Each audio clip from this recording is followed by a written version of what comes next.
laptop. That's not going to blow the building up. Oh, great way to start tonight. Welcome in to the DNVR Avalanche pregame show presented by DraftKings Sportsbook. Use code DNVR when we sign up for a new account.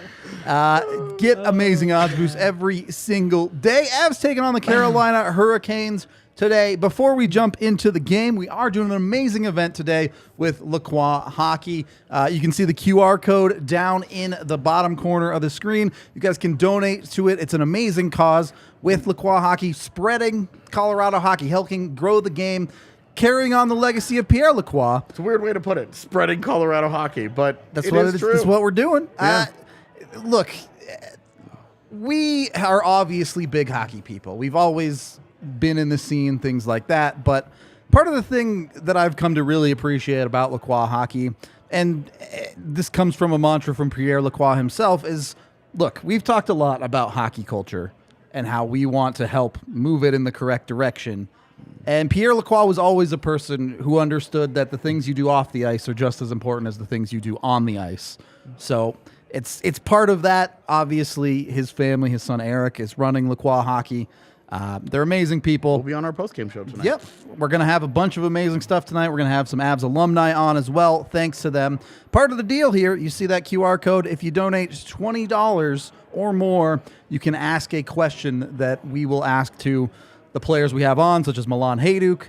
John Mitchell will be here as well. There's the big screen QR code. Not sure who all is going to come on during the watch along. Yeah, but it'll be a rotating cast. Yeah, for and sure. So it'll be $20 to ask a question to them. No super chats tonight. None of that. All Instead money goes to. If you're thinking about super chatting, just go to Lacroix Hockey instead. Use the QR code. Yep. So do that. We appreciate it a ton. We're super looking forward not only to tonight's event, but doing a bunch more stuff with these guys. We have a lot of cool stuff, like on their calendar of events that they have that they gave us. We're doing a big summer fest in June. With the hockey there's a lot of really stuff. cool stuff that I'm excited for us to partner with them on in the future. So should be an awesome event.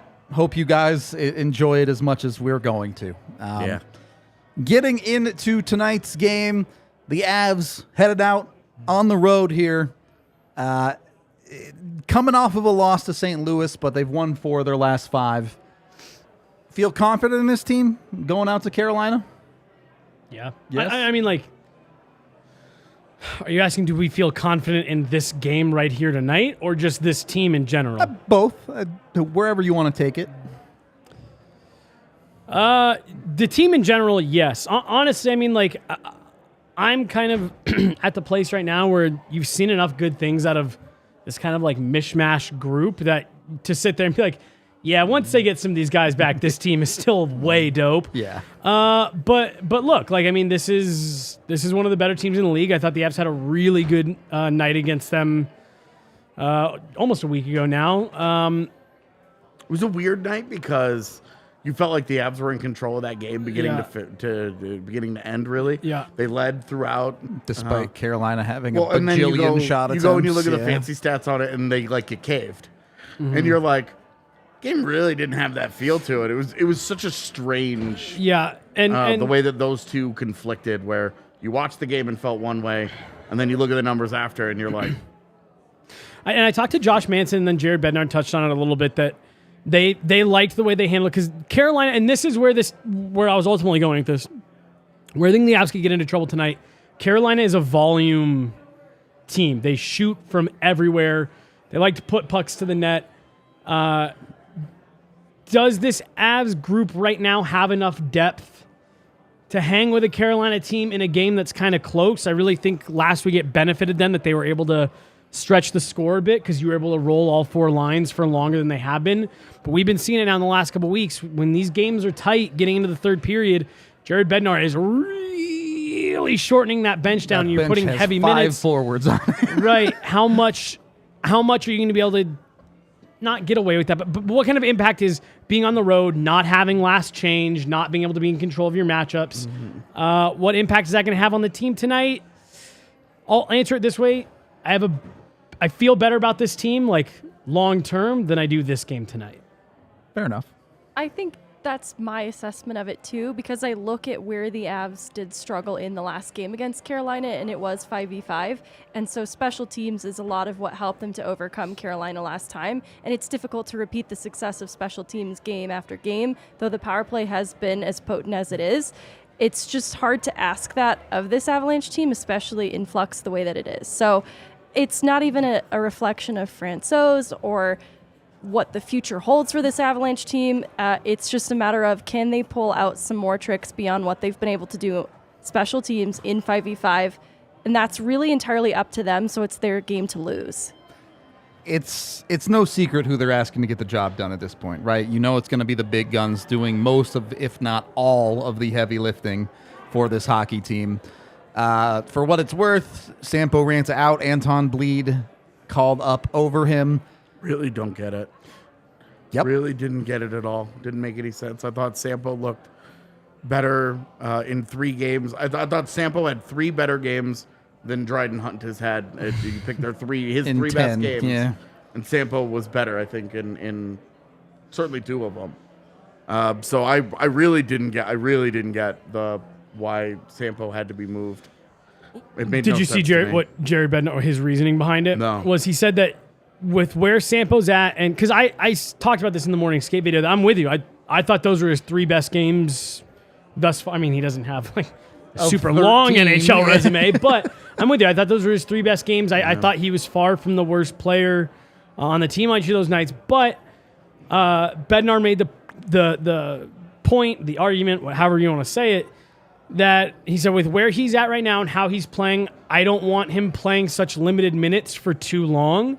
So we're going to send him back, let him get those big minute reps, and then go from there, is what he said. Crazy. I will say, on the road, Bednar loses the ability to protect Can't shelter him. And then defensively, that's your concern, because defensively he looks as lost as he ever has. Like, that looks like it hasn't come along at all. But he was good through the neutral zone. He was good in the offensive zone. But when you're out there, you can pick your offensive zone starts against opposing lines. You can really kind of curate advantageous situations for him to be in. That's gone now for the next couple of games. So from that perspective, I'll get it. But also, you're just looking for warm bodies to be productive, man. And it's weird to take that guy out. Gonna needle this once, and then I'll let it go. If Bednar wants him to get more minutes, he could play him more. Yes, but that's where I do feel like you run into what AJ was just talking about, where that is he reliable in his own end? Because that's where he's missing the minutes right now. Well, and that's where you look at Sampo versus Anton Bleed. The one area that you're comfortable with Bleed is that defensively, he's not going to get lost. Right. He may not be super effective. He may just, your baseline level of survival is a lot easier defensively with Bleed than it is with Sampo. But I think you're getting a worse all-around player. And they're just choosing the con that they want to live with. Meghan looking like she's not sure she agrees with that take. No, I do agree. And I have my criticisms of Bleed as well, but what he does is penalty kill. And he is reliable defensively to a point that it is a strength of his that isn't Ranta's at the moment. But what I was going to say is, at this point last year, when we talk about opportunity for young players, we're looking at a lineup where if Bowers was healthy, we would have both Kaut and Bowers playing tonight. And I just want to show some appreciation for the different position that the Avs are in terms of giving prospects opportunity, because this would have then been a lineup with a Ranta, a Bowers, a Kaut, if Bowers hadn't been injured. And I just look at how Ranta's opportunity went last year. It was not a very good showing for him compared to this year. And then he didn't get called up again after not so great showing at the beginning of the year. Then we saw Sherwood and Sakura and Megna. And we're already off to a better start in terms of prospects getting opportunity, that it's actually earned some trust from me that Ranta's opportunity will return and come back around again. And that's why I am willing to accept a few games with Anton Bleed, because they want to live and die by the familiarity and reliability that he brings. It was the preseason game where, Meghan, we got a chance to talk to Greg Cronin after. I think it was the first home preseason game where Greg Cronin ran the bench. It was the split squad day. And one thing he said really did kind of change my viewpoint on how this team handles its prospects. And I'm with you. I have a little bit of renewed kind of faith in this process. because I asked him, I said, Jared Bednar talks about consistency. Is that what it is you're looking to build with these guys? And he said, well, it's not just the consistency. He said the other word that we use more than consistency is reliability. And I think we kind of pieced it together here. And by we, I mean, AJ threw a couple of the things out, and I was like, yeah, those all make sense. Ranta's game, well, I think we all agree he looked better in these three than he has at any point. The defensive game still struggles, and you lose your matchups. If you're wanting to limit how much you short your bench as much as possible, is Anton Bleed or Sampo Ranta going to be more reliable if he gets stuck out there in a D-zone start? And I think that's maybe the thought process here. And with Meghan, have a little bit of faith that maybe they get back home for a couple games here and you'll see the flip. That's where it's supposed to be the benefit of the team being so close, right? Yeah. The AHL team. But it's definitely been interesting to see how they've handled the prospects through all these injuries or the call-ups through these injuries. And yeah, just that The difference is Kevin McDonald. Yeah. It feels pretty Doesn't it feel stark. kind It of feels pretty stark. good? It feels like such a strong, drastic change in their approach, and boy, does it line up very nicely with a change in leadership there. I can't believe we've already seen Maltsev, Kaut, Bowers, Ranta, and we're a few games into this thing. It's November 17th. Like, we're getting We've greedy. seen all those We're saying texts. foodie. We're getting greedy, all right? We Oh, need yeah. to slow down. Eating good right now. I was going to say, for all the people that just trash the Avs on Twitter for this, not a single one of them gave them credit for calling up all three of Ranta, Bowers, That's a good point. and Kaut within like a 24-hour period. They all played in the same game. and all played in the same game while leaving Bleed, Udon, Megna, all of those guys with the Eagles.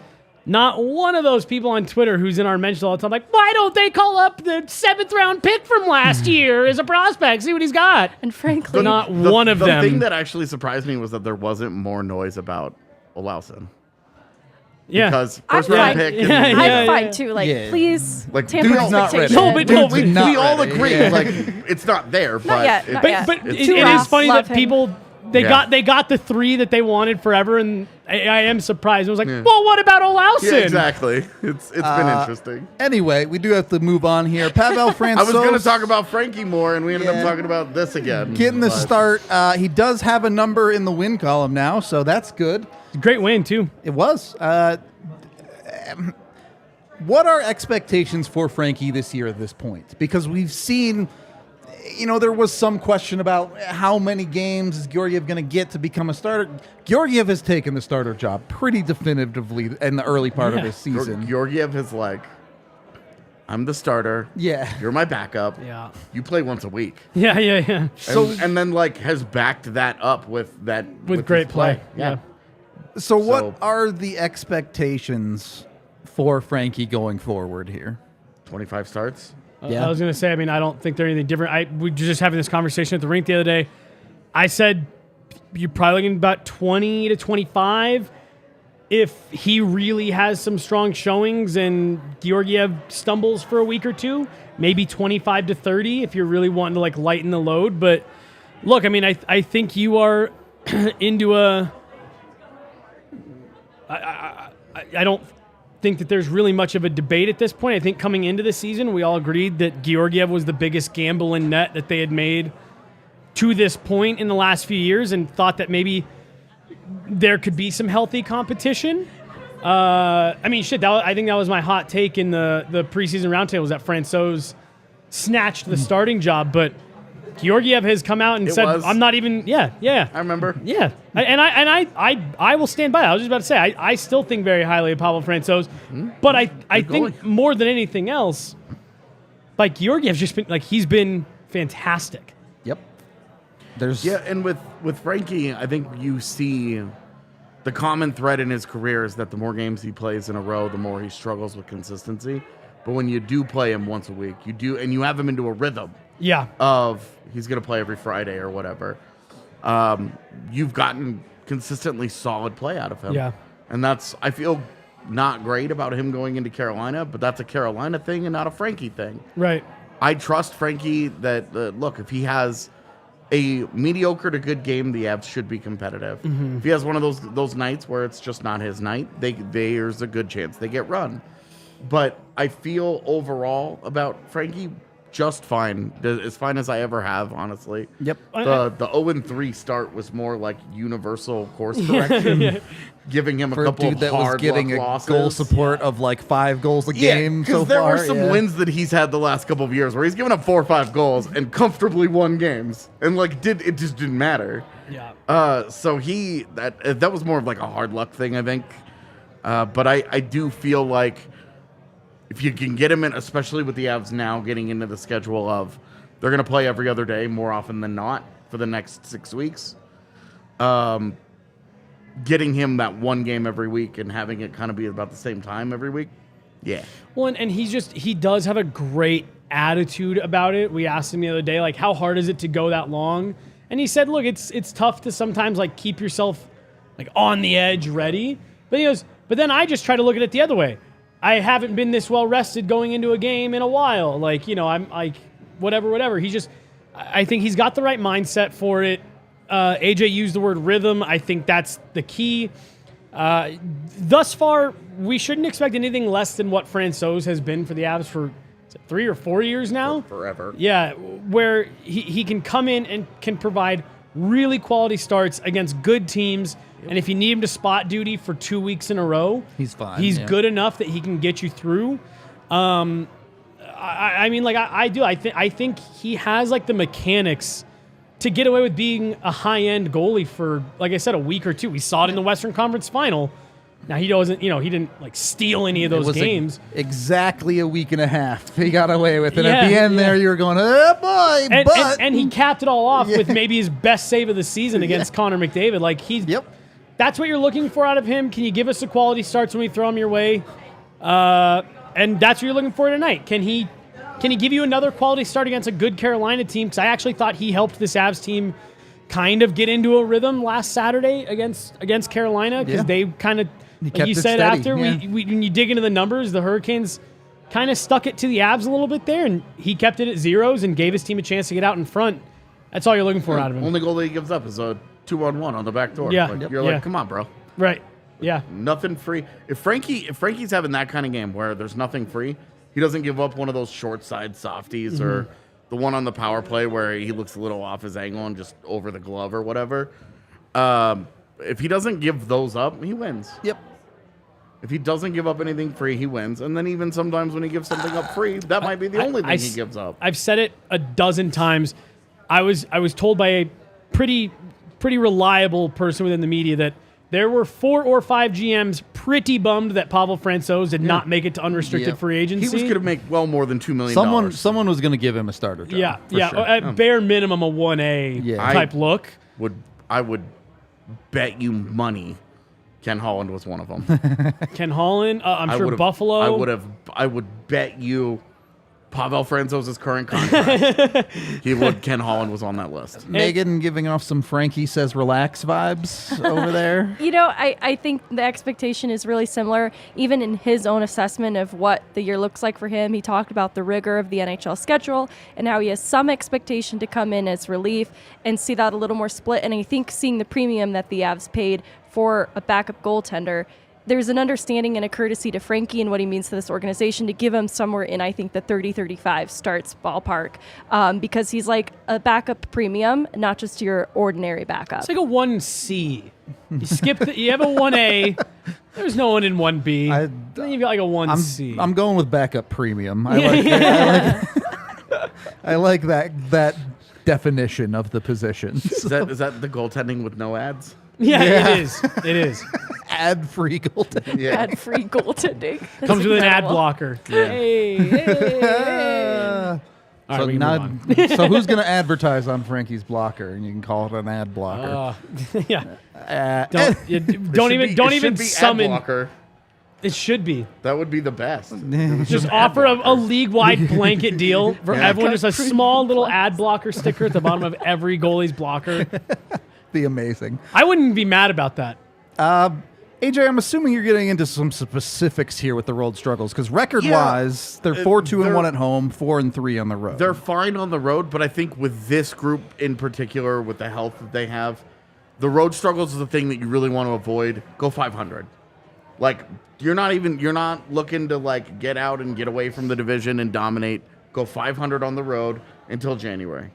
Just survive. Just hang on, And if you're a game below, you're a game above, fine. But if you can just go 500 on the road while you're as banged up as you are defensively, like they're still just swimming in injury right now. Like you lose two of the guys. Like obviously Taves and McCarr would be worse, but your whole the whole structure of your team was built around these four guys are going to be the guys that get us across the finish with our forward line, our top forward line. These are the guys that get us across the finish line most nights. And so now you're like, it has to be the top guys, just the top guys. And then on the road, every team is worse on the road for, eventually. Usually breaks out that way. It's not that the Avs have been bad on the road. Obviously, they've been fine. But it is where their worst games have really come. And it's more of a just survive right now. Like, their goal should be, get through it. Truly like one day at a time, but really 500. Yeah, don't get hurt. Yeah, that'd be a good goal to have, yeah. Good start. I mean, I think they have that goal, and they're just not doing it well. Failing to hit the goal. Yeah. Can we put a 1 up on it? Has been one game since the last Avs game? Yeah. Maybe even like half a game because Cal left and came back. True, Yeah. he was hurt for a little bit there. We do have to move this along, so let's get the Blazes bets real quick here. Did he send them? He did. Nice. I don't get it. He sends them when he's not here. Yeah, but when right, he is here, right. he can't get it done? Unbelievable. Blowing it. Expecting God, off to a horrible a start. heavy shot night for the Avs with the That's. with the over on shots on goal on Yep. Rant. Okay. Well, I guess Yeah, that's that's not saves, Sampo. but I was gonna say he fucking spelled it wrong, and he's not even fucking playing. nope, that's the goalie. That's the goalie, folks. Oh, man, that's funny. There was last Saturday. There was 2 Rontas and a Rontanen in one Yeah. game. That's Montanin. brutal. Mikko over 1.5 at plus 120 because when's the last time Mikko hasn't scored 2 points in a hockey game? That's It feels a good bet. like, even though I'm pretty sure it was last game. I was but going to say Monday. he did get 1 point in that one. So No, he had 2. did he get the second? Yeah, he had Of course two. He he had did. two- Of course two he helpers, did. yeah. Of course he did. Yeah. And then Mac expecting a big game from him at over 4.5 shots on goal at even money. It's a lot of shots, but if it's a Mac night, he could put up 9. So it's the way it goes sometimes. I don't like his over on saves bet there, just because these are 2 like defensive shot suppressing kind of teams. Like that would not have hit last game. Certainly, given the way Carolina possessed the puck last game, you're thinking Avs are going to need to capitalize on their chances. But who knows? Maybe they come out and dominate 5-on-5. That's hockey, baby. Maybe Blaze could be here to defend himself for once. Jeez, we're all out here working. That's Blaze is off having hilarious coming from you. I know you're working, but you're not here. fun. I was gonna say that was half the joke, and that was why I had to add that second part. We're going to wrap up the pregame show. Hit up LaCroix Hockey. Seriously, go to the QR code. Give those people some money. We're going to go do the watch along with a bunch of awesome players like Milan Hajduk and John Mitchell. So Woo. that's all because of LaCroix Hockey. Woo. They'll be on that. Tune into the watch along too. You can donate to LaCroix I like Hockey that there. those are the 2 you keep naming. Like it's like those are the 2 that you remember. Yep, Boot Eyes right there. I got 2 people down. Boot I'm Eye, saying, I'm like, Steven you know, Reinprecht is here.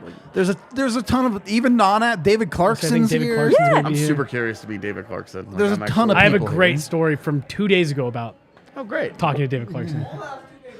Great. Anyway, we're going to wrap this one up, and the watch line will be going live in 5 or so minutes here. We hope to see you on that. We will talk to you then. I love you.